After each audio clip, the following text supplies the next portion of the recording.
ایک بار کی بات ہے، ایک چھوٹے سے گاؤں میں ابراہیم نام کا ایک سادہ اور ایماندار کسان رہتا تھا۔ اس کے پاس کچھ زمین تھی جس سے وہ اپنا کام کرتا تھا اور اپنے چھوٹے سے پریوار کا گزر بسر کرتا تھا۔ ابراہیم کی زندگی کافی پرسکون تھی، لیکن اس کی زندگی میں ایک چیز تھی جو دوسرے لوگ نہیں سمجھ پاتے تھے، اس کا صبر اور اللہ پر بھروسہ۔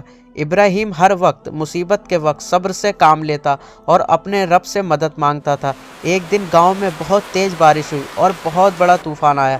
طوفان کی وجہ سے ابراہیم کی ساری فصل تباہ ہو گئی، اس کی پوری محنت، سارا کام سب ضائع ہو گیا۔ لیکن اس نے اپنا حوصلہ نہیں توڑا۔ اس نے اپنے دل میں کہا، اللہ کی مرضی میں یہی بہتری ہے، جو وہ چاہے وہی ہوگا۔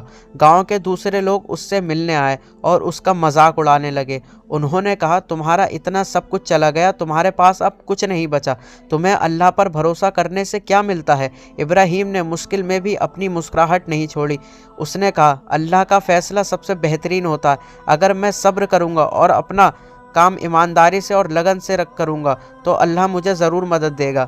چند مہینوں بعد گاؤں میں ایک نئی چیز ہوئی۔ ایک بڑی کمپنی اپنی فیکٹری گاؤں کے پاس لگا رہی تھی اور انہیں زمین کی ضرورت تھی۔ ابراہیم کی زمین جو بارش سے ختم ہو گئی تھی، وہاں اب فیکٹری کا پروجیکٹ چل رہا تھا۔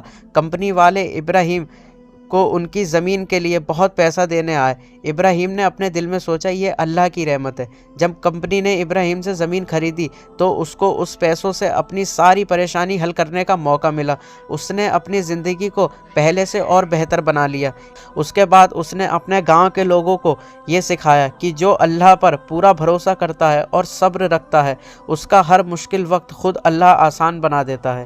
اس کہانی سے ہمیں یہ سبق ملتا ہے کہ صبر اور اللہ پر توکل، بھروسہ کا ایمان انسان کو مشکلات سے باہر نکال دیتا ہے، اور اگر آپ اپنے مشکل وقت میں صبر اور بھروسے سے کام لیتے ہیں تو اللہ آپ کی مدد ضرور کرے گا۔